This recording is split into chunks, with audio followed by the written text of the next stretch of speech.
Hola a todos, bienvenidos a una nueva inmersión. Hoy nos adentramos en un libro fascinante que explora la belleza literaria de la Biblia. Algo que, bueno, quizás muchos no se hayan parado a pensar. Sí, sí. En efecto, vamos a explorar la belleza literaria de la Biblia del Dr. Paniagua. Exacto, este libro nos revela cómo la Biblia utiliza recursos literarios, ¿no?, para transmitir su mensaje. Y lo interesante, lo que me llama la atención, es que no se trata de un análisis complejo solo para expertos, ¿verdad? Sino que el Dr. Shea Paniagua, él nos invita a ver la Biblia con otros ojos, a apreciar el arte y la habilidad de sus escritores. ¿No te parece? Totalmente, totalmente. La obra del Dr. Shea Paniagua nos ayuda a comprender, a ver, que la Biblia no solo es un texto religioso, sino también una obra literaria, llena de recursos que enriquecen su significado. Me encanta esa idea. Y fíjate, al comprender estos recursos, podemos apreciar mucho mejor la Biblia, incluso si no somos expertos en teología. Empezamos, por ejemplo, con la metáfora. Es un recurso tan común y a la vez tan potente. Perfecto. Me parece perfecto. La metáfora es fundamental para entender el lenguaje bíblico. El Dr. Shea Paniagua, él nos ofrece un ejemplo muy claro en Juan 10.7, donde Jesús dice, «Yo soy la puerta de las ovejas». Una imagen que sin duda nos hace reflexionar. ¿Cómo la interpretas? ¿Qué te sugiere? Pues es una metáfora muy poderosa. Jesús no se refiere a una puerta física, claro, ¿no? Sino que se presenta como el acceso a algo mucho más importante, la salvación, la vida eterna. La puerta, en este caso, simboliza la protección, la guía que Él ofrece a quienes lo siguen. Es increíble cómo una frase tan corta puede tener tanta profundidad y cómo apela a nuestra imaginación para comprender la figura de Jesús, ¿no? Como un pastor. Precisamente. El Dr. Jorge Paniagua nos enseña a descubrir esas capas de significado que a simple vista, pues, pasan desapercibidas. Y hablando de imágenes que nos transportan, ¿qué me dices del símil? En Lucas 22.44-46 encontramos una descripción que pone los pelos de punta. Y estando en agonía, oraba más intensamente, y era su sudor como grandes gotas de sangre que caían hasta la tierra. Uf. Es una imagen, sí, que nos impacta a un nivel visceral. El símil, en este caso, nos permite visualizar el sufrimiento de Jesús, ¿no? En el Getsemaní, de una forma tan gráfica, tan real, que casi podamos sentir su angustia. La comparación con las gotas de sangre intensifica la idea de dolor y sacrificio. Totalmente. Es como si de repente estuviéramos allí mismo, presenciando la escena. El Dr. Shea Paniagua destaca la importancia de entender el contexto, ¿no? El contexto histórico y cultural en el que se escribieron estos textos, para comprender el impacto, la fuerza de estas imágenes en los lectores de la época. Claro, tiene mucho sentido. Y hablando de recursos que nos ayudan a comprender la magnitud de lo que se narra, ¿qué me dice de la hipérbole? En Mateo 13.31-32 leemos, «El reino de los cielos es semejante a la grano de mostaza que un hombre tomó y sembró en su campo, el cual a la verdad es la más pequeña de todas las semillas, pero cuando ha crecido, es la mayor de las hortalizas, y se hace árbol de tal manera que vienen las aves del cielo y hacen nidos en sus ramas». Menuda exageración. Sí, es una exageración, claro. Pero con un propósito. El Dr. Shea Paniagua nos explica, ¿no?, que la hipérbole se usa aquí para enfatizar el increíble crecimiento del reino de Dios. A partir de algo tan pequeño, ¿no?, como una semilla de mostaza, surge algo inmenso, poderoso, capaz de albergar a todos, representados por las aves que hacen nidos en sus ramas. Me gusta cómo a través de la hipérbole Jesús nos transmite una idea compleja de una forma sencilla y que se queda grabada en nuestra mente. Exacto. El Dr. Shea Paniagua nos anima a no tomar estas exageraciones de forma literal, sino a buscar el mensaje, ¿no? El mensaje que se esconde detrás de ellas. Cambiando un poco de tema, ¿qué me dices de la ironía? Siempre me ha costado un poco entenderla en la Biblia. Es cierto. Que la ironía puede ser un recurso sutil, pero muy efectivo.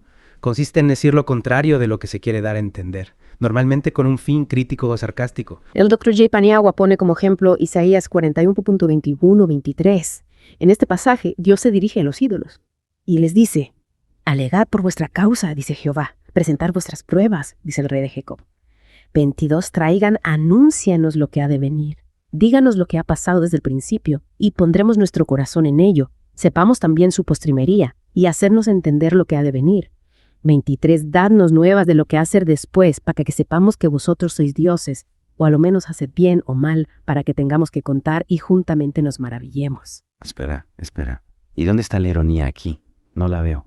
Pues en que Dios, sabiendo que los ídolos no son dioses verdaderos, ¿verdad?, les reta a demostrar su poder, su conocimiento. Es una forma de ridiculizar su impotencia y afirmar su propia soberanía. Es brillante. Me gusta cómo Dios, a través de la ironía, desmonta los falsos ídolos. La ironía es una herramienta muy poderosa para la crítica, para la sátira. Y en este caso, el Dr. Shea Paniagua nos muestra cómo se utiliza para poner en evidencia la falsedad de la idolatría. Y ahora viene uno de mis recursos favoritos, el oxímoron. A mí también me encantan. Sí. En Juan 12.25 encontramos un oxímoron famosísimo. El que ama su vida, la perderá. ¿Cómo es posible que amar la vida lleve a perderla? Es una contradicción. Esa es precisamente la paradoja que plantea el oxímoron. El Dr. Shea Paniagua nos invita a reflexionar, ¿no?, sobre el tipo de vida al que se refiere Jesús. No se trata de la vida terrenal física, sino de la vida eterna, espiritual. Aferrarse egoístamente a la vida terrenal, pues, nos impide alcanzar la vida espiritual. Entiendo. Es como decir que para ganar hay que saber perder. Que para alcanzar la vida eterna hay que renunciar al egoísmo y seguir a Jesús. Exacto. El oxímoron nos obliga a ir más allá de la superficie y a descubrir la profundidad del mensaje. Y por último, hablemos de la sinestesia.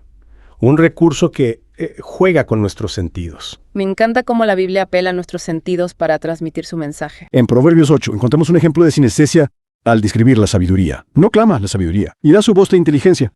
2 en las alturas junto al camino, a las encrucijadas se coloca.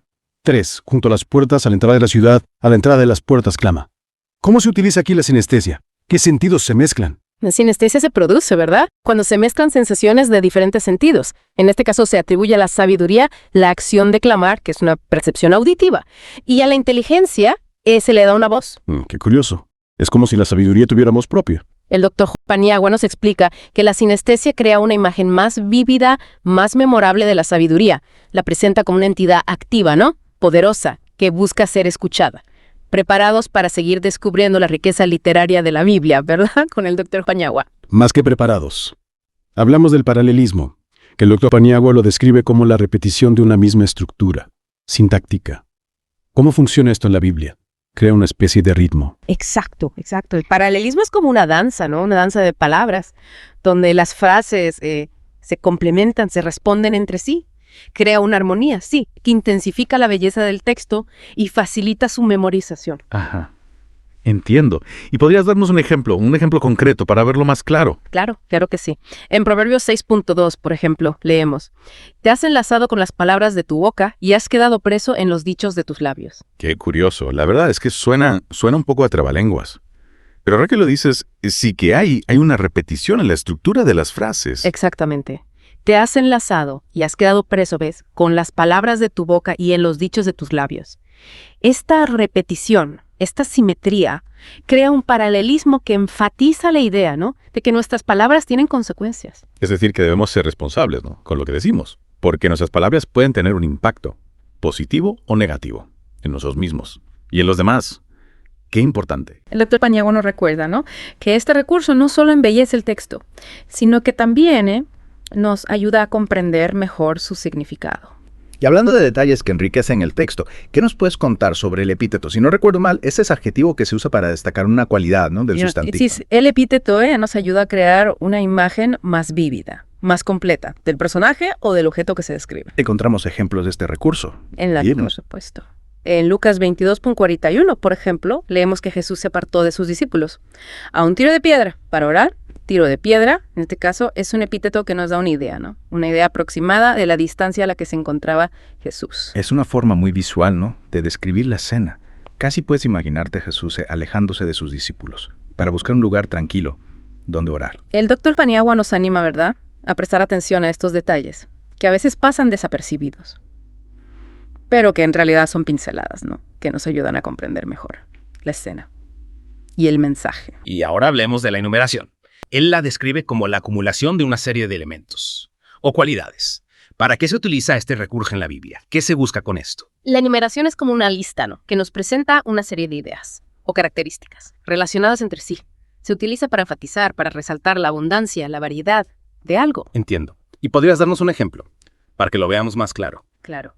En Éxodo 18.25 leemos que Moisés escogió hombres capaces de entre todo Israel y los puso por cabezas del pueblo, con jefes de 1000, de 100, de 50 y de 10. Es una enumeración que nos muestra la organización, ¿verdad?, del pueblo de Israel. Exactamente. Nos detalla la estructura jerárquica que Moisés estableció, ¿no?, para gobernar al pueblo. Es un ejemplo de cómo la Biblia utiliza la enumeración para ofrecer información de forma clara y concisa. Muy interesante. Y ahora, hablemos de la sinonimia. El Dr. Shea Paniagua nos explica que es el uso de palabras con significado igual o similar para ampliar o reforzar una idea, Es como una forma de asegurarse de que entendemos el mensaje. No. Exacto. La sinonimia es como una redundancia, pero con un propósito. El autor utiliza palabras sinónimas para enfatizar, ¿verdad? Para insistir en una idea y asegurarse que el lector la comprende en toda su dimensión. Seguro que en la Biblia encontramos muchos ejemplos de este recurso. Claro, claro que sí. En Proverbios 12.18, por ejemplo, leemos: hay hombres cuyas palabras son como golpes de espada, mas la lengua de los sabios es medicina. En este caso, golpes de espada y medicina, ¿no? Son sinónimos que nos muestran el contraste entre las palabras que hieren y las palabras que sanan. Exacto. La sinónima nos ayuda a comprender mejor la idea, ¿no? La idea principal del proverbio. Y a reflexionar sobre el poder de nuestras palabras. El Dr. Paniagua nos invita a preguntarnos, ¿nuestras palabras son como espadas o como medicina? Qué importante reflexión. Y hablando de contrastes, pasemos a la paradoja. Me fascina este recurso, porque nos presenta ideas que parecen contradictorias, pero que en realidad contienen una gran verdad. La paradoja es un desafío para nuestra mente. Nos invita a reflexionar, a descubrir un significado, ¿no? Un significado más profundo. El Dr. Paniagua nos recuerda que la Biblia no es un libro de respuestas fáciles, sino una invitación a la reflexión y al diálogo. Y en la Biblia encontramos ejemplos de paradojas. Claro, claro que sí. En Eclesiastés 7, por ejemplo, leemos: más vale buen nombre que buen perfume, y el día de la muerte más que el día del nacimiento. Es una paradoja que nos hace pensar sobre el verdadero valor de las cosas. Y por último, volvamos a hablar de la sinestesia. Ya vimos un ejemplo antes. Pero me gustaría profundizar un poco más en este recurso, ¿verdad?, que despierta nuestros sentidos. Me parece una excelente idea. La sinestesia es un recurso fascinante, que nos permite experimentar el texto de una forma más completa, más profunda. En Proverbios 8 encontramos un ejemplo al describir la sabiduría. No clama la sabiduría, y da su voz la inteligencia. En las alturas junto al camino, a las encrucijadas se coloca. Junto a las puertas, a la entrada de la ciudad, a la entrada de las puertas clama. ¿Cómo se utiliza aquí la sinestesia? ¿Qué sentidos se mezclan? ¿Qué se busca con esto? En este caso, se atribuye a la sabiduría la acción de clamar, que es una percepción, ¿verdad?, auditiva. Y a la inteligencia se le otorga una voz. Es como si la sabiduría se personificara, ¿no? Pudiéramos escucharla llamándonos. Exactamente. El Dr. Paniagua nos explica, ¿verdad?, que la sinestesia crea una imagen más vívida, más memorable, de la sabiduría. La presenta como una entidad activa, poderosa, que se hace oír y se deja encontrar por aquellos que la buscan. Ya estamos de vuelta para la última parte de nuestra inmersión en la belleza literaria de la Biblia. Es increíble cómo un libro tan antiguo puede estar tan lleno de vida a través de recursos literarios, como si todavía tuviera algo nuevo que decirnos. Y lo más fascinante, sin duda, es que estos recursos no están ahí por casualidad, para adornar. El Dr. Paniagua nos muestra, ¿no?, cómo los autores bíblicos ellos los utilizaron de forma consciente, para transmitir su mensaje, claro, con mayor precisión y belleza. Totalmente. Hablando de recursos, ¿qué nos puedes contar sobre la antítesis? El Dr. Paniagua la explica como una contraposición significativa entre palabras o frases. Es como un juego de opuestos, ¿no? Exacto, sí. La antítesis es como un juego, ¿verdad?, de luces y sombras, donde se contrastan, se enfrentan dos ideas opuestas para resaltar, ¿no?, sus diferencias y crear un efecto más impactante, más potente. Es una forma de enfatizar un contraste y generar una reflexión en el lector. Entiendo. Y encontramos ejemplos de este recurso en la Biblia. Por supuesto. En Proverbios 28.1, por ejemplo, leemos: huye el impío sin que nadie lo persiga, mas el justo se está confiado como un león. Qué contraste tan potente. Por un lado, el impío, dominado por el miedo, huye incluso sin ser perseguido, y por otro lado, el justo, lleno de confianza, se mantiene firme, como un león. Precisamente. La antítesis nos ayuda a comprender, ¿verdad?, a comprender mejor la diferencia entre la vida del impío y la vida del justo. No solo a través de lo que dicen, ¿no?, sino también a través de la imagen, la figura que proyectan. Y hablando de recursos que juegan con el orden de las palabras, pasemos al iterbatón. El Dr. Paniagua, si no me equivoco, nos explica que la alteración del orden lógico, ¿verdad?, de las palabras en una oración, es como un pequeño rompecabezas, gramatical. Sí, se podría decir, ¿no?, que el hiperbatón nos invita, nos reta a reordenar las palabras, para desentrañar, para descubrir el significado completo de la frase. Es un recurso que nos obliga, ¿verdad?, a prestar atención y a pensar en la estructura de la oración, lo que a su vez, pues, refuerza el mensaje que quiere transmitir. Y en la Biblia encontramos ejemplos de este recurso, del hiperbatón. Claro que sí. En Juan 1.1, por ejemplo, leemos: en el principio era el verbo, y el verbo era con Dios, y el verbo era Dios. Es una frase, sí, tan profunda, pero el orden de las palabras es un poco complejo. ¿no crees? El doctor Paniagua nos explica que el hiperbatón se utiliza, ¿verdad?, para dar énfasis a ciertas palabras o ideas. En este caso, se resalta la divinidad del verbo, que es Jesucristo, ¿no?, al colocarlo al final de cada frase. Y para terminar nuestra inmersión en la belleza literaria de la Biblia, hablemos de la elipsis. Nos explica que es la omisión intencional de una o varias palabras, sin que se altere el sentido, ¿verdad?, de la oración. Es como un juego de adivinanzas, en el que tenemos que completar la frase. Sí, la elipsis nos invita, ¿no?, a participar activamente. En la lectura, completando el mensaje, claro, con las palabras que faltan, a veces menos es más. Y la elipsis ayuda a crear un estilo más conciso, más directo. Suena interesante. Y en la Biblia encontramos ejemplos de este recurso, de la elipsis. Por supuesto. En Génesis 30.27, por ejemplo, leemos: y Labán le respondió: hallé yo ahora gracia en tus ojos, y quédate. He experimentado que Jehová me ha bendecido por tu causa. En este caso se omite el verbo quedarse, ¿no? La segunda parte de la frase. Y quédate tú. Exacto. La elipsis agiliza la lectura y nos invita, nos anima a completar, ¿verdad? Significado de la frase. El doctor Paniagua nos anima, nos exhorta a ver estos recursos, ¿no? No como errores o descuidos, sino como herramientas que los autores bíblicos ellos usaron con maestría. Es fascinante. Es realmente fascinante cómo la Biblia utiliza tantos recursos, ¿no?, literarios, para comunicar su mensaje de forma tan creativa, tan viva. La verdad es que podríamos pasar horas y horas, ¿verdad?, hablando de la belleza, de la riqueza literaria de la Biblia. Este libro, sin duda, es un tesoro inagotable, que nos invita a descubrir nuevas capas de significado cada vez que lo leemos. Totalmente de acuerdo. Y a todos nuestros oyentes, pues les animo a que exploren la belleza literaria de la Biblia, del Dr. Paniagua. Es un libro, sí, que les abrirá los ojos a un mundo de belleza y profundidad en la palabra de Dios. Sin duda. Es una guía maravillosa para comprender mejor la Biblia y conectar con su mensaje de una forma más profunda, más personal. Y hasta aquí nuestra inmersión en la belleza literaria de la Biblia. Espero que les haya gustado. Y que se animen, ¿no?, a seguir explorando este tema tan fascinante. Hasta la próxima. Yeah.